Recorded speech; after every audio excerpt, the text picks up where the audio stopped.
اعوذ باللہ من الشیطان الرجیم بسم اللہ الرحمن الرحیم۔ آج جو ہم واقعہ پڑھیں گے وہ ہے بے نمازی کی قبر کے بارے میں۔ اس سے ہمیں یہ سبق ملتا ہے وہ لوگ جو نماز نہیں پڑھتے ان کے اوپر کتنی مشکلیں آ جاتی ہیں، لاکھوں بہانے سوچ لیتے ہیں، کبھی کپڑے خراب ہیں تو کبھی جگہ نہیں، کبھی وقت ہے تو کبھی مشکل بڑی ہے، لیکن ایک دن پھر یہ ساری تمنا ہی رہ جاتی ہیں اور انسان صرف یہ سوچتا ہے کہ کاش اس کو ایک باری پھر موقع مل جائے اور وہ ساری نمازیں ایک نہیں 100 بار پڑھے، 100 نہیں لاکھ بار پڑھے، لیکن زندگی بار بار موقع نہیں دیتی، ایک ہی موقع ہے اور ایک ہی زندگی ہے۔ تو اللہ تعالی ہم سب کو نماز پڑھنے کی توفیق عطا فرمائے۔ حضرت مولانا رشید احمد گنگوہی رحمۃ اللہ علیہ بہت بڑے ولی اللہ تھے۔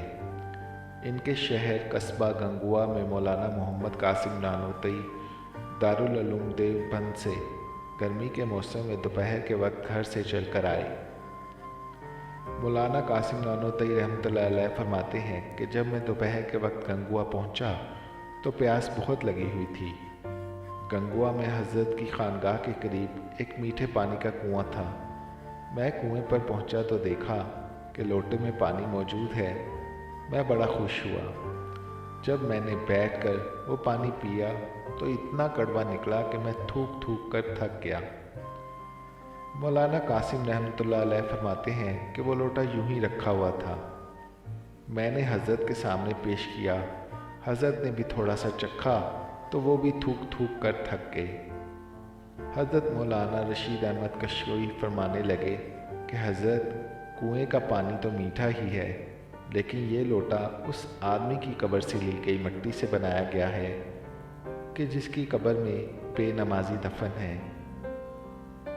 دیکھیے، مٹی کا پہلے گارا بنا، دھوپ میں سکھایا، خشک کیا، آگ میں پکایا، لیکن پھر بھی کڑواہٹ ختم نہ ہوئی۔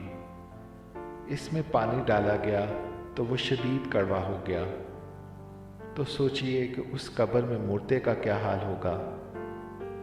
اللہ تعالی ہم سب کو عذاب قبر سے محفوظ رکھے، نماز پڑھنے کی توفیق عطا فرمائے، قرآن و سنت پر عمل کرنے کی توفیق عطا فرمائے۔ اللہ تعالی ہمیں گناہوں سے نجات دلائے، نیک راستے پر چلنے کی توفیق عطا فرمائے۔